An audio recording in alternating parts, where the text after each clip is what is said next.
College, office, long sitting hours, long driving hours, and a painful surprise. Welcome to the world of pilonidal sinus. Hey, I'm Dr. Pooja from Ayurvarta. I'm an Ayurveda pediatrician and an educator at Sri Ramchandra Vaidya Ayurvedic Medical College and Hospital, Lucknow.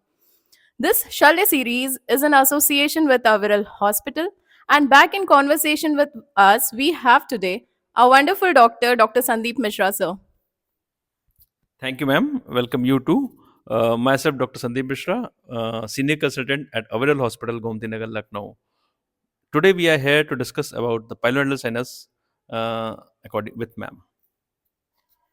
Yes, sir. So, since the topic is pilonidal sinus, the very first question goes in like, what is pilonidal sinus? Ma'am pilonidal sinus basically ऐसा sinus होता है जिसमें अंदर hairs पाए जाते हैं। तो ये ज़्यादातर हेयरी मेल्स में होता है और इसकी साइट्स दो तीन कॉमन साइट्स होती हैं। एक लोअर बैक में स्पेशली मेल्स में जहाँ पे काफ़ी सारे हेयर्स पाए जाते हैं। अम्बलाइकस के पास जहाँ पे हेयर टूट के इकट्ठा हो जाते हैं तो वहाँ पे साइनस बन जाता है।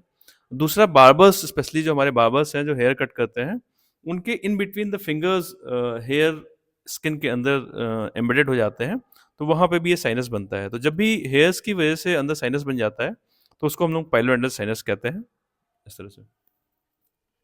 Okay sir, I have heard एक कॉमन मतलब मिथ है कि लोअर बैक में ही ज्यादा पाया जाता है pilonidal sinus. How true is it? It is very true, ma'am. As it is very common in adult hairy males who have lots of hairs in their lower back. तो वहाँ होता क्या है कि हेयर्स टूट टूट के स्किन के अंदर एम्बेडेड होते जाते हैं और उनकी जो टिप्स होती हैं वो अंदर की तरफ एम्बेडेड होने की वजह से वहाँ पे पूरा एक साइनस बन जाता है और जिसमें फिर आगे चल के इन्फेक्शन बनता है और इन्फेक्शन होता है और उसकी ओपनिंग से सिक्रेशंस डिफरेंट सिक्रेशंस आते रहते हैं इस तरह से। सर, कोई पर्टिकुलर एज ग्रुप है जो इससे अफेक्ट होता है और पाइलोनाइडल साइनस होने के क्या रिस्क फैक्टर्स हैं? यस मैम डेफिनेटली एडल्टहुड में स्पेशली 20 to 30 ईयर्स के एज में या 30 to 40 ईयर्स के एज में ये ज़्यादा कॉमन होता है। और रिस्क फैक्टर्स की बात करें तो लॉन्ग सिटिंग जैसे आपने बताया लॉन्ग सिटिंग या सेडेंटरी लाइफ इसका मेन रिस्क फैक्टर है अगर लंबे समय तक आप बैठे रहते हैं। और मैं एक मज़े की बात बताऊं कि इसको पहले जीप्स बॉटम डिजीज़ कहते थे। जीप्स बॉटम डिजीज़ को इसलिए बोलते थे कि जो पहले जीप ज़्यादा कॉमन थी व्हीकल में तो जो जीप के ड्राइवर्स होते थे उनमें ये डिजीज़ ज़्यादा पाई जाती थी। तो आज क्या है कि आज ठीक है सभी लोग ड्राइव कर रहे हैं कंफर्ट ड्राइव लेकिन जिन लोगों की भी लॉन्ग सिटिंग है और हेयर्स ज़्यादा हैं उनमें ये डिजीज़ काफ़ी कॉमन होती जा रही है। Okay sir. So are there any initial signs and symptoms जिससे पेशेंट खुद भी समझ सके कि ये पाइलोनाइडल साइनस है? And what initial signs and symptoms do we usually find in such patients? Ma'am initially patient को डिस्कम्फर्ट रहता है लोअर बैक एक में दोनों नेटल बटक्स के बीच में नेटल क्लेफ्ट में जहाँ पे हमारी स्पाइन एंड करती है स्पेशली प्री सैक्रल एरिया में। वहाँ पे डिस्कम्फर्ट रहता है और चूंकि पेशेंट खुद वहाँ नहीं देख पाता है तो उसे बस इतना पता चलता है कि हाँ वहाँ पे कोई स्वेलिंग है या कोई सिक्रेशन आ रहा है। इट में बी ब्लडी सिक्रेशन, इट में बी म्यूकोइड सिक्रेशन, इट में बी सम पस सिक्रेशन। तो अगर ऐसा कुछ आ रहा है और कोई वहाँ पे ओपनिंग फील हो रही है तो फिर डेफिनेटली उसको अलर्ट होना चाहिए और अपने नियर बाई सर्जन के पास जाके उसको चेकअप कराना चाहिए। सर, हम कब बोल सकते हैं कि that pilonidal sinus has turned into abscess? This is my first question. And the second is, if at all it turns into an abscess, कितने चांसेस हैं इसके फिस्टुला में टर्न होने के? मैम एब्सेस हम तब बोलेंगे जब उस ओपनिंग से बाउट्स ऑफ पस मतलब ज़्यादा अमाउंट में पस सिक्रीट होने लगे फ्रैंक येलो कलर का पस। तब इसका मतलब कि साइनस में कुछ बैक्टीरियल इन्फेक्शन हो गया है जिसकी वजह से वहाँ पे पस फॉर्मेशन ज़्यादा हो रहा है।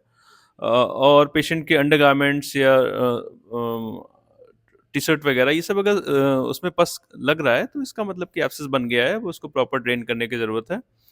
और दूसरा क्वेश्चन जो आपने पूछा कि फिस्टुला में कन्वर्ट हो फिस्टुला सकता में है? कन्वर्ट तो मैम जैसे हम लोग इसकी डेफिनेशन ही देखते हैं कि ये पाइलोइडल साइनस है। साइनस मतलब जिसकी एक्सटर्नल एक ही ओपनिंग हो तो ये इसके फिस्टुला बनने के चांसेस बहुत कम होते हैं ना के बराबर।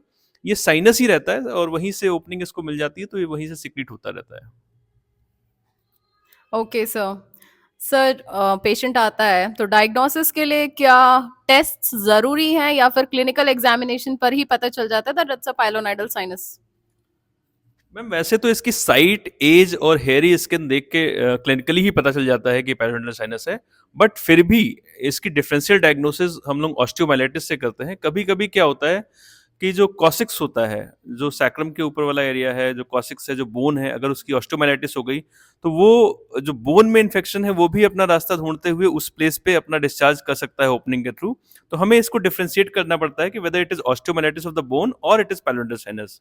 तो उसके लिए हमें एक्स-रे ऑफ दैट रीजन, जो सैक्रल एरिया का है, कॉसिक्स का है, वहाँ का एक्स-रे कराना होता है और देखना होता है कि ऑस्टियोमाइलिटिस साथ में है या विदाउट ऑस्टियोमाइलिटिस है। सर अक्यूट पाइलोनाइडल साइनस का कोई स्टैंडर्ड ट्रीटमेंट प्रोटोकॉल होता है? Yes ma'am, pilonidal sinus is a surgical disease. तो इसमें हम लोग as soon as possible surgery ही प्लान करते हैं और सर्जिकल ट्रीटमेंट ही इसका ट्रीटमेंट है, क्योंकि वो साइनस एक बार बन जाता है, एक बार हेयर कलेक्ट होने लगता है। तो जब तक हम लोग हेयर को कम्प्लीटली रिमूव नहीं करेंगे, हटाएंगे नहीं, तब तक वहां से वो साइनस खत्म नहीं होता है। Sir, I've heard of recurrence after surgery, pilonidal sinus में 2-3 patients. So क्या ऐसा होता है? How fair are the chances of recurrence? And इसको कैसे prevent किया जा सकता है? मैम रिकरेंस की बात करें, डेफिनेटली इसमें रिकरेंस बहुत कॉमन है, बट डिपेंड करता है कि आपने कौन सी मोडालिटी ऑफ ट्रीटमेंट चूज किया है, आपने सर्जरी के कौन से मेथड को अडॉप्ट किया है और किस स्टेज में आप सर्जरी करा रहे हैं। तो अगर आप किसी अच्छे सर्जन से किसी अच्छी मोडालिटी, किसी अच्छी टेक्निक से सर्जरी करा रहे हैं, तो उसके अकॉर्डिंग रिकरेंस का रेट कम होता जाता है और इसके सही होने के चांसेस बढ़ते जाते हैं। Since our audience is even BMS students, PG students of Shalya, how relevant is this topic for UG students and PG students? It is very relevant as Acharya Shushruth has told the very good treatment for the treatment of the pylordotic sinus, and he has explained as it as Nadi Vrana, and he has given various modalities, including Chasu treatment and excision treatment. So it is very relevant for Ayurvedic students and as well as Ayurvedic surgeons. Here, I would like to tell you about the various methods of the surgery which we can adopt in the treatment of the pyloric sinus. And the patient should know these modalities, and then by knowing these, he should adopt the proper method.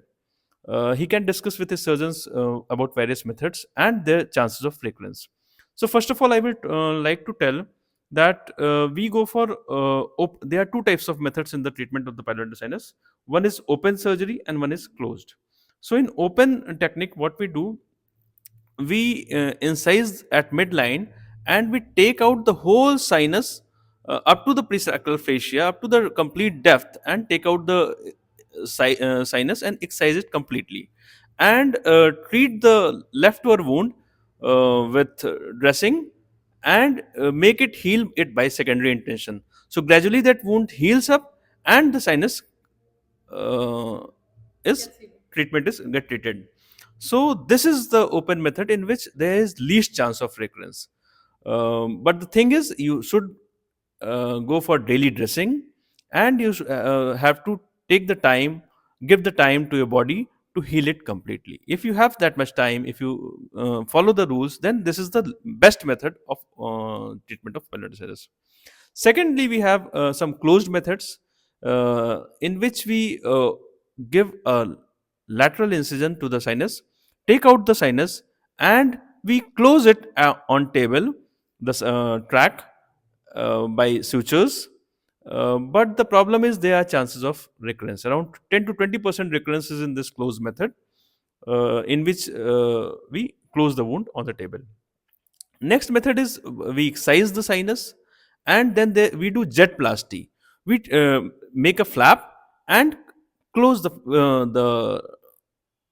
wound with the flap on table. This method also has recurrence. I have treated many patients who have gone for jet plasty and got the recurrence. Then I treated it with the help of the excision. So this is the second method, but it also has got lots of recurrence. Third method is Cadex procedure. In Cadex procedure, we do not give midline incision, we go from lateral incision and excise the sinus, and we primarily approximate the sinus, the wound, by tension free technique.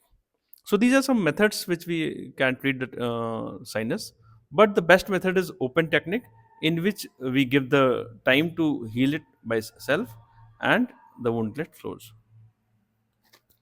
Okay, sir. So, thank you, sir, for all the information that you have provided on pilonidal sinus today. What would be one take home message for our audience on pilonidal sinus? My one line message will be that do not delay the treatment. As soon as you get aware about the symptoms, just go to your competent surgeon and get it diagnosed and get it treated. By whatever method you or he adopts, you should get it treated. As I have told about various methods, whatever you adopt, you should get it treated. Because once you delay it, linger on, then this goes on deep and deep, and it goes on destroying the tissue, and it sometimes it develops the branches, so it is difficult to treat as it linger on. Thank you so much sir. तो आज के लिए बस इतना ही. स्वस्थ रहें, मस्त रहें, व्यस्त रहें. Stay tuned to Ayurvarta. Thank you. Thank you.